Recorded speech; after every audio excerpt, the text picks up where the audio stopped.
Randy Moss is known as one of the best receivers to ever play the game, but once upon a time, his future was in jeopardy.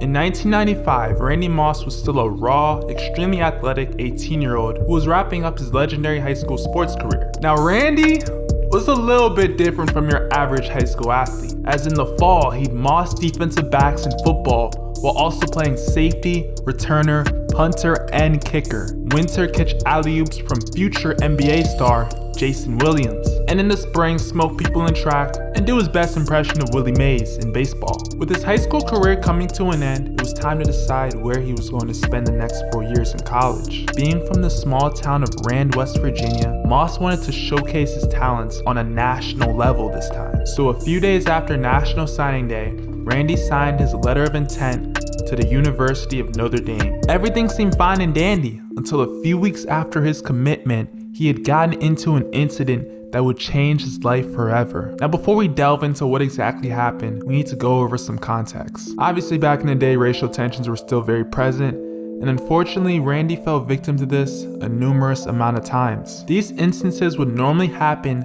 at a hallway infamously known as Redneck Alley. With that out the way, let's get into what exactly happened. It's March 24th, 1995. One of Randy's friends had got into it with another student named Ernest Roy Johnson. According to his friend, Ernest had carved into his desk, "All N-words must die." When confronted, they agreed to fight after school. And being that Randy Moss is 6'4", 200 pounds, his friend wisely asked Randy to accompany him for this fight. Randy agreed, so that afternoon, the fight was on. According to Randy, his friend had pretty much beaten the shit out of this guy, and Randy admitted to kicking him in the neck 2 times. Now, normally this type of stuff might slide under the rug, but because this is Randy Moss, things took a turn for the worst. A few days after the fight, word had gotten around that the kid had suffered an injured spleen, liver, kidney, and was diagnosed with a concussion. And without a doubt, the parents weren't happy. So as you probably guessed, they pressed charges. An important detail about the case was the fact that Randy had just turned 18 and his friend was still 17. Long story short, they charged Randy for the entire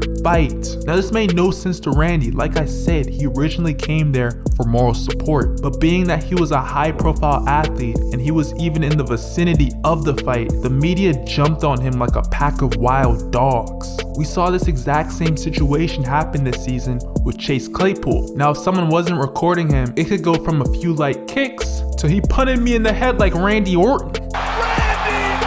And unfortunately for Moss, there was no recording to prove his minimal role in the fight. Moss's attorney was able to reduce the charges to a misdemeanor, and he was to serve 30 days in the county jail. As you already guessed, this was not so good of a look for Notre Dame, and after a 3-month late application, Notre Dame had closed its doors. Kinda ironic since they're called the Fighting Irish. But with them off the table, Florida State opened its doors to him on one stipulation. Because Randy had already signed his letter of intent, the NCAA treated it as a transfer. Randy was forced to redshirt, however he did practice with the team, and this is where famous stories of him smoking each and every single defensive back on FSU came about. After his redshirt freshman season, Randy wanted to get out of the spotlight, so he took a trip back home to West Virginia. During that time, Randy decided to kick back and smoke some weed. There was just one problem. Randy was still on probation, so when a routine drug test came around, Randy tested positive for marijuana. And without hesitation, FSU figured this isn't someone they want representing their program. With being kicked out of 2 Division I schools, he had already built a bad reputation around his name, and one of the main culprits was not adapting to a foreign environment. Randy comes from a small town where everybody knows everybody. Not much word gets out. So when you go to a place like Florida State or Notre Dame, you're gonna be under the microscope by fans, media, coaches. If anybody catches you lacking, that could be your demise. With that being said, Randy started to realize that. So he went back to the only place he could really call home, West Virginia. No, not that West Virginia. Sorry, Morgantown. In the fall of 1996, Randy Moss would attend Marshall University, and because they were a Division I AA school, aka FCS, he wouldn't have to redshirt again. Moss would learn from his constant legal troubles off the field to just stay out of the way and not give them anything to report on. The only time he could really be himself was when he was on the football field. It was like his safe haven.